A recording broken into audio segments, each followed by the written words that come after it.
sinematografi sebagai salah satu unsur untuk mencapai sinematik, apa yang bisa dilakukan, apa yang bisa dikelola, apa yang bisa dimanfaatkan untuk bisa membangun naratif, membangun film kalian untuk mencapai sebuah visual yang sinematik gitu. Yang kita yakini bahwa sinematik adalah banyak hal yang bisa kita lakukan, banyak metode yang kita lakukan dalam sebuah proses membangun lapisan-lapisan makna dari shot yang kita buat untuk membuat shot kita lebih efektif dan lebih efisien untuk menyampaikan informasinya, gagasannya, ceritanya dan seterusnya gitu ya. Nah, dari situ untuk penugasan ke depan teman-teman harus benar-benar sudah siap bagaimana tataran di kelas sinematografi ini sudah berbeda dengan tataran output dari kelas tata kamera kemarin yang hanya dalam konteks bagaimana kalian mengkonstruksi dari naskah menjadi bentuk bahasa visual saja dalam konstruksi shot per shotnya. Nah, sekarang sudah bagaimana kalian membangun sebuah konsep gitu.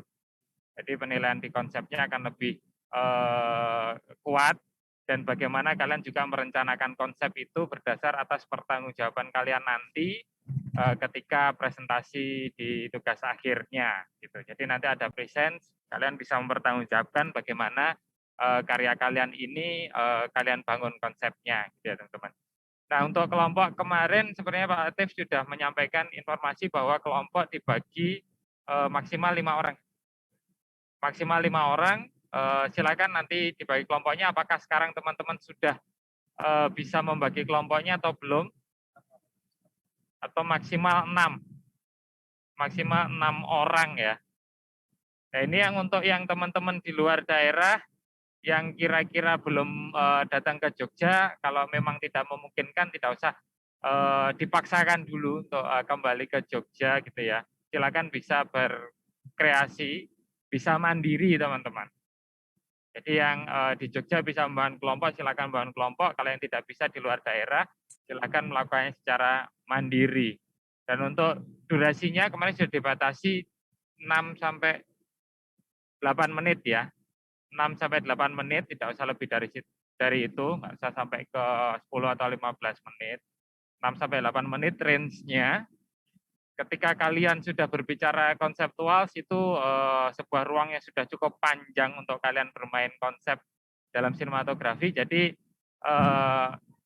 teman-teman maksimalkan dengan ruang yang tidak terlalu panjang ya secara durasi, itu lebih bisa memfokuskan diri. Ada banyak hal yang bisa diolah ya berkaitan dengan ceritanya, teman-teman. Mungkin dari mata kuliah lain yang bisa bersinergi, saya nggak tahu apakah ada dari penyutradaraan mungkin atau dari naskah, kalau bisa bersinergi akan bisa jadi baik, bisa jadi satu karya untuk beberapa mata kuliah gitu. Sehingga kalian bisa fokus maksimal dalam membangun konsepnya. Jika teman-teman sudah memiliki naskah yang bagus, oke gitu di range durasi itu 6 sampai 8 menit. Begitu. Terus kemudian untuk secara konseptual teman-teman harus merencanakan dengan baik.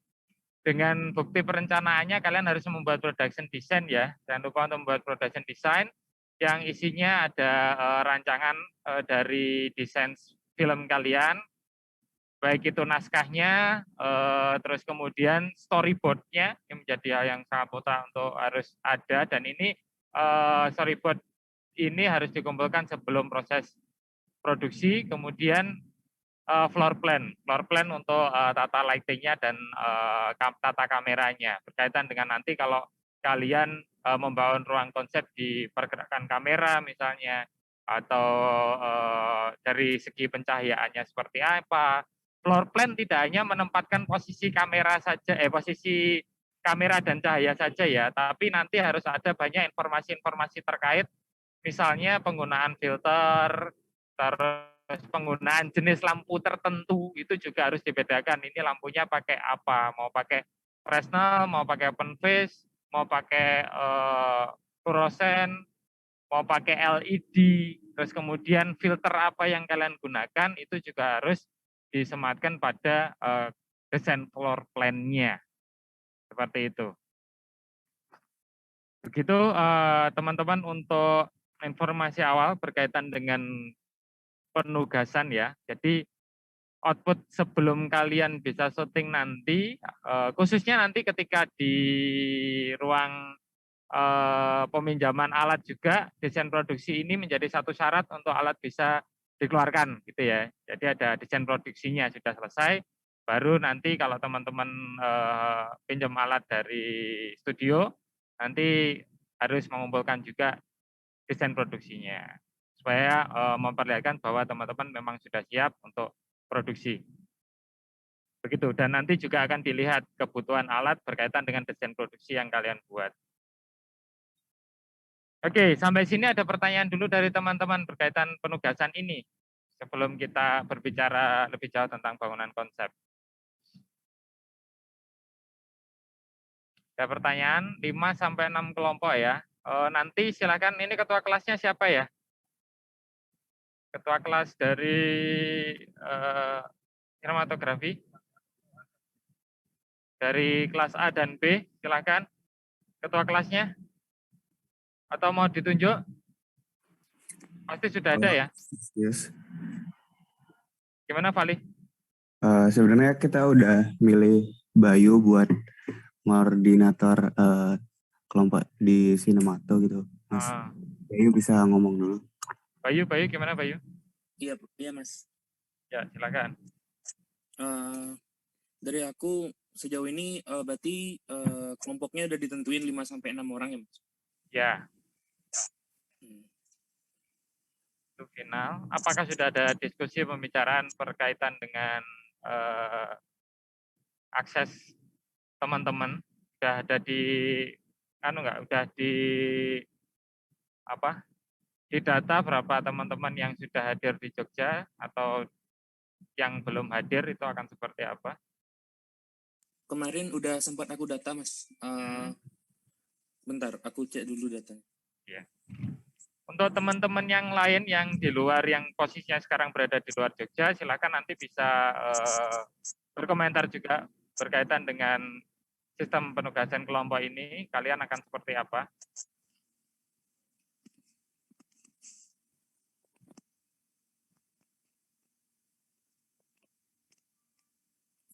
Halo Mas. Ya. Jadi total mahasiswa film dan televisi angkatan 20 itu ada 87 orang. Ya. Yang sudah dan akan ke Jogja pada bulan November hingga Desember ada 77 orang. Dan yang belum atau masih di daerah atau di domisili masing-masing pada periode November sampai Desember ada 10 orang. Oke. Untuk vaksin sendiri dari mahasiswa FTV yang sudah vaksin 2 kali ada 76 orang, yang sudah vaksin 1 kali ada 9 orang, yang belum vaksin ada 2 orang. Oke.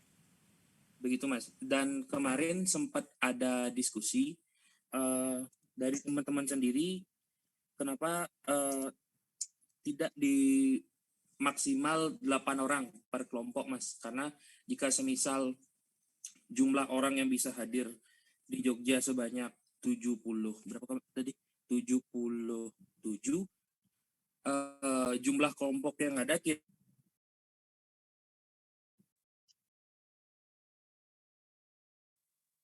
Ya, gimana? Terputus sepertinya.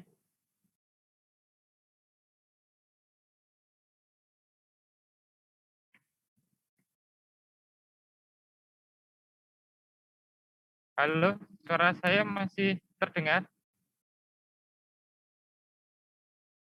Terdengar, Mas. Oke. Terdengar, Mas. Gimana Bayu tadi? Dilanjutkan. Bayu terputus ini ya koneksinya. Atau teman-teman ada yang bisa menyambung informasi yang dari Bayu?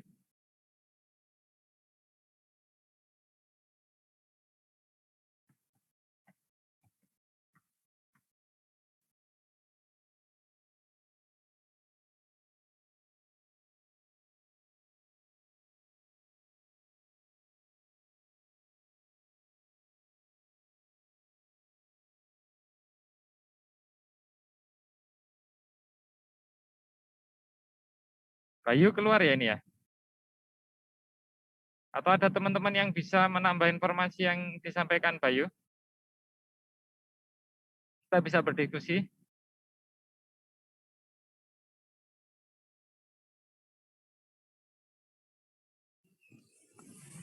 Halo.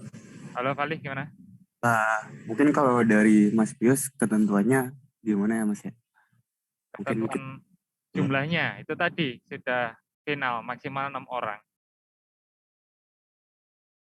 oh berarti yang milih dari kita sendiri. Ya, teman-teman nanti silakan memilih sendiri timnya mau seperti apa. Gitu. Nah, izin bertanya juga, kan kelompok ini kan nggak cuman sinemato aja ya Mas ya, ada beberapa matkul lain. Itu berarti dari nomor orang itu apakah akan jadi chief dari beberapa divisi atau gimana?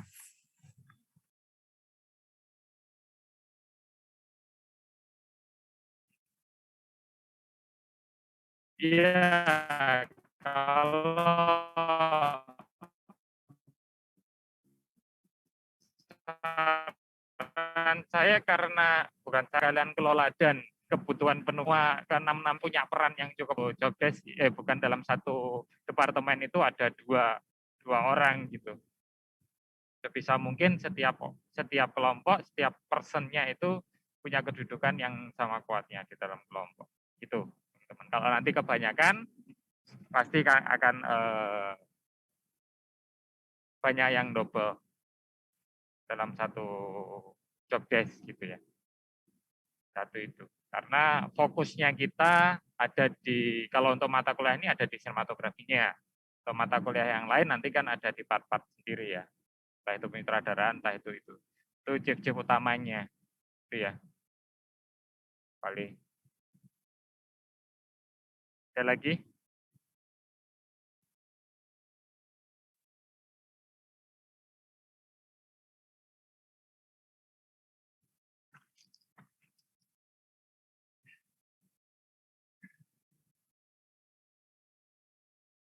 Ada lagi dari teman-teman yang lain?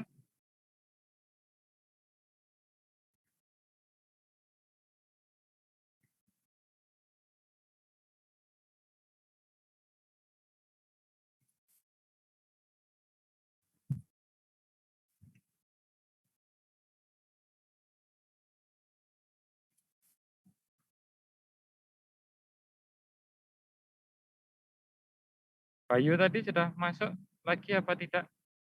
Apa belum? Saya ingin tahu informasi untuk kelompok lain, pembagian kelompoknya ada berapa? Mata kuliah yang lain?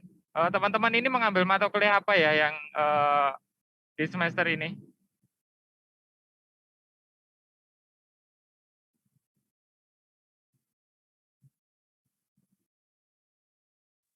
Halo? Kenapa, Mas? Di semester ini teman-teman ngambil mata kuliah apa aja? Izin menjawab, Mas. Ya.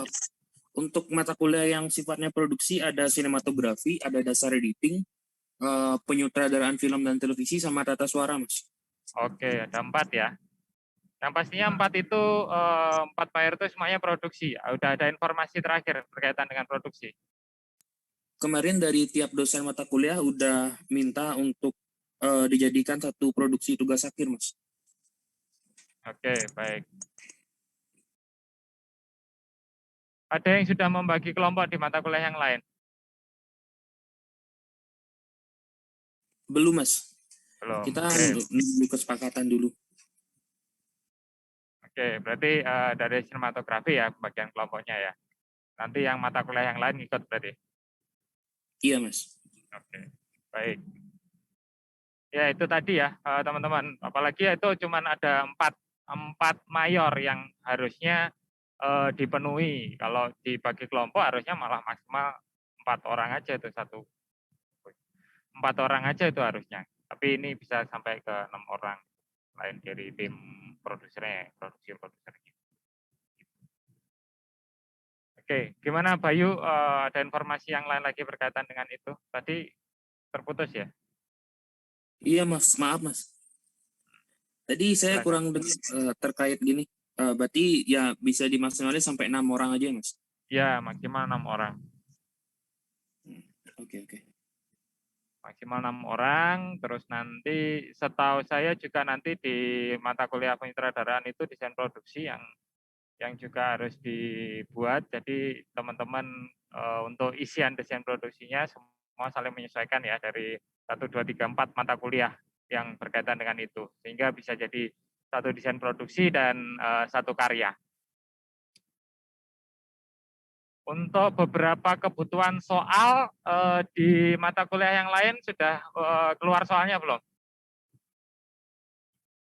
Belum, Mas. Belum muncul ketentuan. Karena ada beberapa yang nanti ada soal-soalnya pasti berpengaruh pada konsep naratifnya. Jadi coba ditanyakan aja. Gitu ya. Intinya untuk di mata kuliah sinematografi, goals-nya adalah bagaimana teman-teman berhasil merancang dan mengaplikasikan konsep sinematografi dalam film pendek yang kalian buat ya. Durasinya 6-8 menit maksimal. Tidak boleh menawar 6-8 menit itu berkaitan dengan ini dengan credit title atau belum. Itu semua ya, all package yang namanya durasi film dari opening sampai ending credit title itu durasinya maksimal 8 menit. Bukan durasi body saja. Biasanya ada yang nanya ini kalau durasi body saja bisa enggak? 6 menit enggak. Jadi ketentuannya 6-8 menit itu adalah keseluruhan karya yang dimunculkan. Itu ya cukup jelas ya teman-teman. Buat naskahnya jangan buat naskah yang film panjang. Buat naskah yang film pendek aja. Ya, nanti 6-8 menit buatnya yang naskahnya panjang, multiple conflict, multiple location gitu ya. Yang dinilai keberhasilan kalian dalam itu tadi merancang dan mengaplikasikan konsepnya dan nanti mempertanggungjawabkan dalam bentuk presentasi, jangan lupa. Gitu. Ada yang ingin ditanyakan dari teman-teman berkaitan dengan ini? Mas, minta saran Mas terkait yang belum bisa hadir di Jogja. Ya. Kan dari data yang udah saya kasih ada 10 orang yang belum 10 bisa orang. datang ke Jogja. Itu kira-kira mereka produksinya masih kayak gimana, Mas? Ya, kalau dari kami untuk yang di luar Jogja dan tidak memungkinkan untuk kembali ke Jogja, jangan dipaksakan untuk kembali ke Jogja dengan berbagai prosedur yang ada saat ini. Teman-teman silakan produksi secara mandiri, itu tidak apa-apa, tidak masalah, gitu ya, harus kelompok. Gitu. Jadi untuk yang di luar Jogja silahkan produksi secara mandiri dan secara naratif, secara konsep itu silakan disesuaikan. Jangan memaksakan untuk produksi-produksi yang dengan kapasitas melebihi dari produksi mandiri. Gitu. Gitu ya, teman-teman. Ya. Baik, terima kasih, Mas. Ini pertanyaan di chat ada Gabriel Janet mau memastikan untuk anggota kelompok kedudukannya harus sebagai chief ya.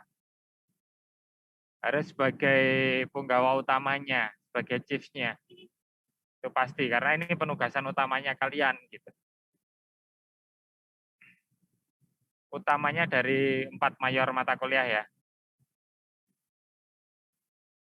Karena pertanggungjawabannya nanti di sana. Gitu.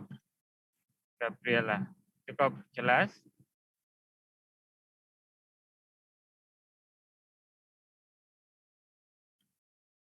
Ada pertanyaan dari teman-teman? Lagi berkaitan dengan itu?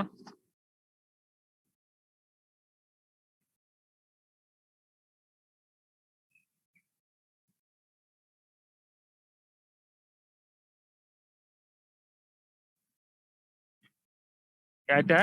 Cukup jelas ya? Lengkap ya? Oke.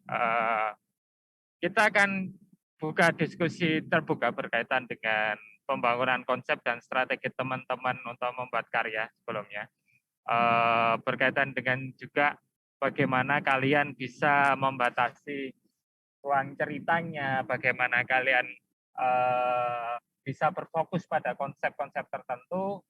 Kita akan diskusi terbuka kali ini. Silakan nanti teman-teman boleh bertanya bebas berkaitan dengan mungkin teman-teman sudah punya studi kasus cerita yang kalian punya, itu bisa kita diskusikan. Gitu. Baik, untuk ruang sinematografi yang kita kelola ke depan ini, teman-teman, strategi pembuatan konsepnya ada bermacam-macam ya. Bagaimana kita menarik sebuah konsep itu semua selalu berkaitan dengan bagaimana cerita ini ingin diceritakan. Mungkin ceritanya bisa sama, tapi bagaimana cara menceritakannya bisa berbeda. Strategi apa yang kalian gunakan? Kalau berkaitan dengan sinematografi, bagaimana conceptual tools yang berapa aspek itu, menurut Glenn Brown-Golev, menurut Joseph Maselli itu kalian kelola dengan baik. Gitu. Tidak semuanya memungkinkan untuk diolah. Misalnya dari ke-7 conceptual tools itu apakah semuanya akan kalian kelola untuk membangun konsep? Bisa ya, bisa tidak. Bisa hanya bersinggungan. Nah, itu semua harus secara spesifik berkaitan dengan naratifnya. Gitu ya, dari ceritanya. Setiap aspek dalam sinematografi itu punya perannya masing-masing untuk menyampaikan ceritanya. Gitu ya. Punya peran yang sangat spesifik. Sebagai contoh, yang paling sederhananya dari konsep framing, di dalam framing itu ada banyak sekali aspek ya, unsur pembangunnya gitu di dalam sebuah framing. Mulai dari kemarin aspek rasio, dari aspek rasio kemudian kita menuju ke komposisi, dari komposisi kita menuju ke shot size, dari shot size kemudian kita menuju ke angle gitu ya. Dari keempat hal itu masing-masing itu pun bisa kalian kelola secara independen untuk membangun sebuah konsep, teman-teman.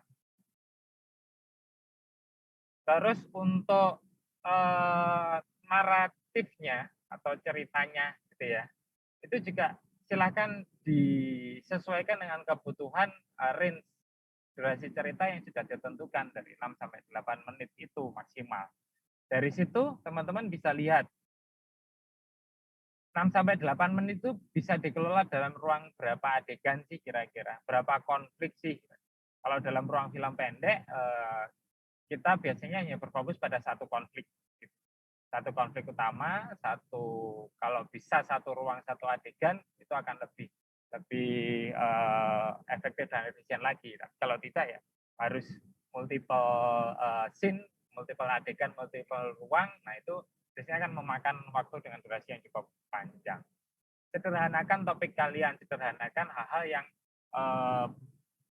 tidak dibutuhkan. Konsep editing on mind ya, editorial thinking kalian juga harus benar-benar kuat untuk bisa membatasi ruang-ruang cerita kalian. Kira-kira di dalam ruang cerita kalian, apakah sudah benar-benar efektif dan efisien? Cara ngetesnya gampang, misalnya kalian bikin 5 scene, coba aja satu scene itu dihilangkan, misalnya ya, satu scene adegan dari ke-5 scene itu dihilangkan, apakah berpengaruh pada ceritanya atau tidak? Kalau tidak, mungkin scene itu tidak efektif dan tidak efisien untuk bisa kalian produksi. Mungkin cara ceknya seperti itu. Berikut juga dengan posisi pembuatan konsep sinematografinya. Apakah konsep ini benar-benar sudah efektif dan efisien berkaitan dengan naratifnya, dengan cara cek-cek yang sederhana seperti tadi. Gitu. Mulai dari misalnya dari segi penerjemahan bahasa visualnya, mendekupase scene-nya misalnya. Dari dekupasenya scene, teman-teman menemukan satu scene itu bisa didekupase sampai ada 20 shot. Satu adegan 20 shot. Nah, kira-kira apakah benar nih 20 shot ini harus 20 shot gitu. Dalam konteks pembangunan bahasa visual dalam adegan itu. Apakah ternyata hanya bisa dipelesikan menggunakan 5 shot saja? Nah, itu benar-benar harus dipahami dengan baik bagaimana keberhasilan kalian memecah gambar, keberhasilan kalian membangun konsep itu benar-benar harus dikuasai dengan baik gitu. Sehingga teman-teman bisa memproduksi sebuah karya yang efektif dan efisien berkaitan dengan konsep sinematografi. Terus kemudian bagaimana teman-teman nanti membangun sistem tata cahayanya, jadi dari framing ya. Tata cahaya, berkaitan dengan tata cahaya ini sangat, kalau saya bicara fluktuatif sekali ya kebutuhan tata cahaya, karena kalau secara teknis jenis lighting di luaran sana berkaitan dengan jenis produk gitu ya, itu banyak sekali. Bagaimana kalian memanfaatkan itu dan bagaimana kalian bisa menemukan dalam tanda kutip alternatif yang bisa menghasilkan bentuk secara look itu serupa tapi tak sama gitu secara teknis. Jadi teknik membangun bisa memahami bagaimana cahaya itu terproduksi, itu kalian bisa menggunakan banyak alat yang ada untuk memaksimalkan visual sesuai dengan apa yang teman-teman butuhkan. Nah, rancangan dari kebutuhan cahaya ini selalu berpusat pada hasil apa yang sebenarnya ingin kalian capai berkaitan dengan good lighting dari materi yang sudah kita sampaikan. Jadi good lightingnya seperti apa, terus kemudian alat apa yang kita punya dan bagaimana kita mengelolanya, gitu ya. Strateginya sangat banyak dan setiap penata cahaya itu punya strategi masing-masing dalam mencapai sistem tata cahaya tertentu. Begitu.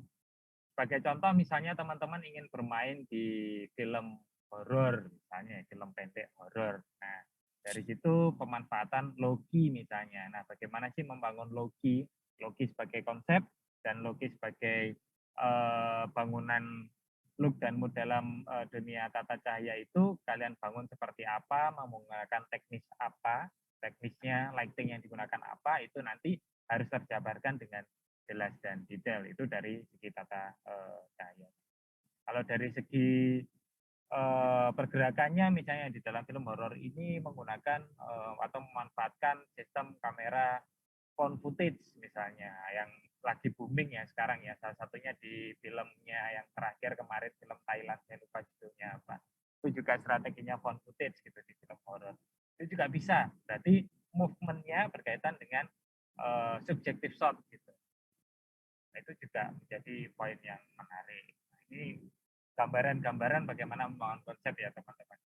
Terus untuk konsep tekstur dan color warna. Nah, tekstur dan color dan warna gitu ya, itu banyak bisa dimainkan di dalam ruang-ruang tertentu. Kalau yang paling umum biasanya kita bisa menjadikan konsep sebagai identifikasi waktu, establishing waktu, identifikasi periode waktu tertentu, itu menggunakan warna juga bisa, menggunakan tekstur juga bisa. Seperti yang pernah kita contohkan di beberapa kasus produksi film, misalnya di filmnya Saving Private Ryan kemarin, gitu ya, mereka memanfaatkan lensa-lensa dengan look-look tahun tertentu, gitu ya, untuk mencerminkan visual-visual di tahun itu, karena pada tahun itu para fotografer-fotografernya menggunakan lensa-lensa dengan produksi tahun itu yang memunculkan look-look yang khas di situ. Dan itu diduplikasi atau diimplementasikan untuk pembuatan filmnya. Sehingga look di tahun itu lebih kuat terasa sebagai identifikasi periode tertentu. Jadi misalnya teman-teman ingin membuat sebuah karya seperti film searching misalnya, semuanya dari posisi webcam, web kamera, webcam dari laptop tuh. Itu juga bisa dan itu menarik gitu. Dan bagaimana kalian bisa menduplikasi gaya-gaya visual itu secara bentuk, faktor-faktornya apa, warnanya seperti apa yang muncul, terus komposisi yang sering dimunculkan itu seperti apa, itu kalian bisa duplikasi menggunakan kamera-kamera yang lain, misalnya kamera-kamera produksi yang kalian gunakan gitu. Dengan memanfaatkan banyak cara, bisa penggunaan picture profile-nya, penggunaan color grading, coloringnya, penggunaan lensa dan seterusnya, itu bisa untuk membangun ini kesan look webcam itu seperti itu, atau mungkin CCTV gitu konsepnya, itu juga bisa dan itu menarik untuk bisa diolah. Ya teman-teman ya, bangunan konsepnya banyak sekali yang bisa kalian olah, dan dari sini juga teman-teman bisa dilihat seberapa jauh kalian punya referensi pengalaman estetis berkaitan dengan film-film yang punya konsep-konsep baik, konsep-konsep yang kuat gitu. banyak-banyak juga menonton karya-karya film untuk bisa memperkaya pengalaman estetik kalian berkaitan dengan konsep visual, konsep sinematografi. Supaya teman-teman juga kuat bisa membangun konsepnya, bukan hanya dalam tanda kutip coba-coba ya. Coba-coba itu experience bisa dilakukan sebelumnya. Di dalam proses tahapan produksi kita ada yang namanya regi ya. Regi itu sebuah proses tahapan di mana kalian menguji berbagai teknis dan berbagai equipment untuk mencapai konsep yang kalian inginkan. Mungkin kalian produksinya nggak harus pakai webcam nih, ternyata pakai kamera Blackmagic bisa misalnya. Atau kalian punya keterbatasan dalam penggunaan kamera tertentu, untuk mencapai visual tertentu kalian harus bereksperimen menggunakan berbagai jenis filter misalnya secara teknisnya ya. Yang penting goals-nya. Goals look terakhirnya seperti apa itu yang poin utamanya. Jadi teman-teman tahu sebenarnya yang ingin dicapai targetnya apa sih. Baru teknisnya apa yang kira-kira bisa dilakukan dengan keterbatasan-keterbatasan ya yang kalian miliki. Apalagi untuk teman-teman yang berada di luar Jogja yang mungkin punya keterbatasan equipment, keterbatasan ruang gerak mungkin yang kutip gitu ya. Silakan teman-teman memanfaatkan cerita-cerita terdekat yang ada di sekitar kalian gitu. Jangan dipaksakan untuk membuat sebuah cerita-cerita yang di luar lingkungan kalian gitu. Supaya tidak menyusahkan kalian juga. Ya untuk yang utamanya yang berada di luar-luar Jogja. Gitu. Oke, dari sini dari teman-teman ada yang ingin ditanyakan atau mungkin masih bingung bagaimana membangun ruang konsep ini, seberapa jauh konsep itu bisa dibangun, silakan.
Ya, baik.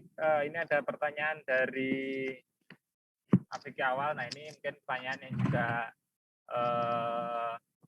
ditanyakan dalam hati oleh teman-teman yang lain ya. Belum berani speak up mungkin. Terkait dengan banyak hal berkaitan dengan penggunaan kamera ya. Untuk kebutuhan-kebutuhan teknis tertentu, untuk kebutuhan-kebutuhan konseptual, bagaimana kita bisa mengetahui kalian bisa memaksimalkan potensi-potensi teknis yang bisa kalian kelola dalam konsep sinematografi, minimal produksi yang kalian harus, minimal alat yang harus kalian gunakan untuk produksi adalah DSLR atau mirrorless, teman-teman. Hal ini berkaitan dengan conceptual tools the lens, bagaimana kalian bisa mengelola pilihan-pilihan lensa dan bagaimana kalian bisa paham untuk penggunaan spesifikasi lensa tertentu ya khususnya untuk membangun sebuah konsep sinematografi. Gitu.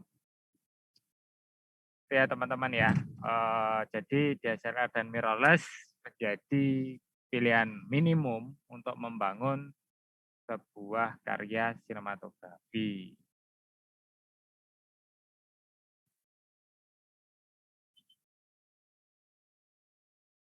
Gimana? Ada pertanyaan cukup jelas atau mungkin ada yang ingin disampaikan lagi berkaitan dengan ini? Oleh karena itu tadi ya saya sempat berbicara, misalnya konsep searching menggunakan webcam tuh secara visual look-nya. Goals-nya adalah look seperti webcam, tapi produksi yang dilakukan ya tidak menggunakan webcam, tapi bagaimana kalian mengelola konsep teknis dalam kameranya untuk looks-nya seperti webcam gitu, menggunakan DSLR dan ProRes. Begitu juga dengan CCTV. Begitu juga dengan phone footage dengan gaya kamera tertentu. Misalnya phone footage-nya mereka menggunakan kamera handphone nih untuk produksi itu. Jadi rekamnya itu pakai kamera handphone secara naratifnya, secara ceritanya. Tapi secara produksinya kalian menggunakan DSLR dan mirrorless dan bagaimana kalian bisa menduplikasi ya look dari handphone itu menggunakan kamera produksi. Seperti itu teman-teman. Nah itu sebuah konsep sudah. Mulai dari kalau misalnya ya dari webcam tuh kira-kira teksturnya seperti apa sih tekstur dari webcam? Bagaimana filter-filter kamera yang bisa kalian kelola atau manfaatkan untuk bisa membangun look seperti itu. Gitu teman-teman. Dan konsep ini harus dipertanggungjawabkan juga nanti ketika presentasi. Ada pertanyaan lagi?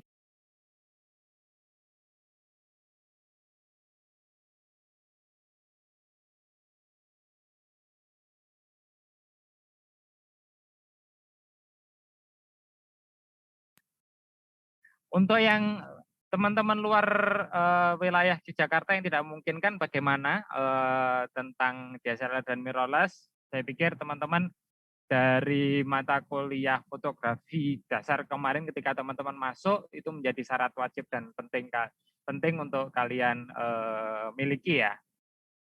Karena ini sebagai media belajar kalian utamanya.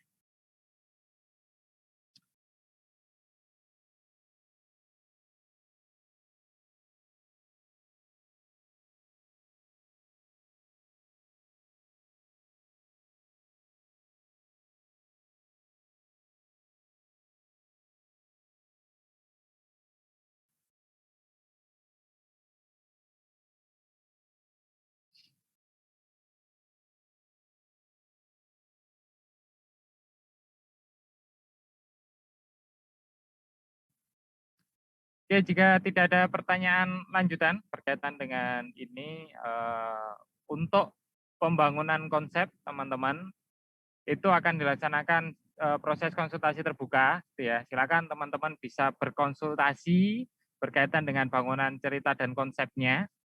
Jadi untuk di mata kuliah sinematografi, silakan ceritanya diselesaikan dulu, selesai. Ya, carilah cerita-cerita yang sudah settle, naskah-naskah yang sudah settle itu akan lebih baik, gitu ya. Mungkin dari mata kuliah penulisan naskah sebelumnya, yang mungkin sudah oke, sudah final, bisa kalian gunakan. Sehingga ketika kita berdiskusi tentang bangunan konsep, kita sudah tidak lagi berdiskusi banyak tentang bagaimana cerita di filmmu gitu. Tapi bagaimana kita menceritakan cerita itu. Ya, fokusnya di sana ya teman-teman ya. Nanti teman-teman boleh berkonsultasi secara terbuka dengan saya, dengan Pak Latif, gitu, berkaitan dengan konsepnya, apakah bangunan konsep ini sudah betul, atau mungkin ada potensi-potensi bangunan konsep yang bisa kalian lebih tingkatkan atau perdalam untuk menceritakan cerita yang kalian sudah miliki. Itu ya teman-teman. Terus gagasan-gagasan konseptual, jangan lupa ya teman-teman, semua harus punya dasar yang kuat, bukan hanya sekedar, wah ini bagusnya pengennya seperti ini mas, pengennya seperti itu. Kayaknya kalau pakai ini itu seperti ini impact-nya, tidak seperti itu, tapi pertanggung jawabannya teman-teman harus punya dasar yang kuat berkaitan dengan teori-teori yang kemarin pernah kita sampaikan. Jadi misal sesederhana angle kamera, wah konsep saya itu pakai high angle mas, high angle itu ingin menunjukkan A, B, C, D. Nah dari itu kalian dasarnya kalian peroleh dari mana? Oh ternyata dari bukunya Mas Seli. Mas Seli mengatakan tentang angle kamera itu, penempatan angle kamera itu sangat berpengaruh pada maksud dan tujuan berkaitan dengan penekanan-penekanan terhadap adegan tertentu misalnya. Itu disampaikan nanti, dan itu juga dituliskan dalam konsep tools-nya. Gitu ya teman-teman ya, maksudnya di desain produksi. Kalau bikin film fiksi bergaya dokumenter, itu boleh, bebas. Tadi ya, Karena di ruang sinematografi ini ruang konsep bagaimana kalian bisa membangun tadi gaya-gaya visual itu boleh sekali. Tadi seperti yang saya contohkan film horor Thailand tadi ya, yang baru kemarin banyak diperbincangkan. Saya lupa judulnya apa. Nah, itu konsepnya seperti itu. Boleh banget dan itu baik juga. Keberhasilan kalian membangun visual look dokumenter dalam film fiksi itu seperti apa? Gitu. Apa? Ada lagi? Pertanyaan?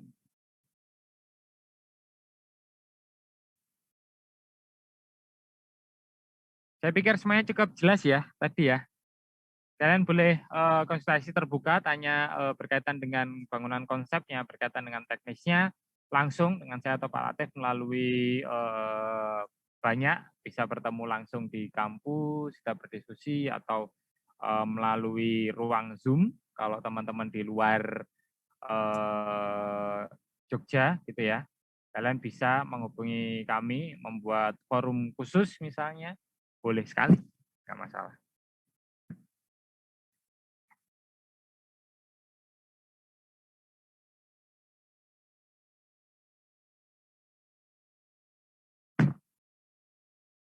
Oke teman-teman, saya screen capture dulu. Teman-teman yang hadir hari ini ada 55 orang, 56 termasuk saya ya, partisipannya.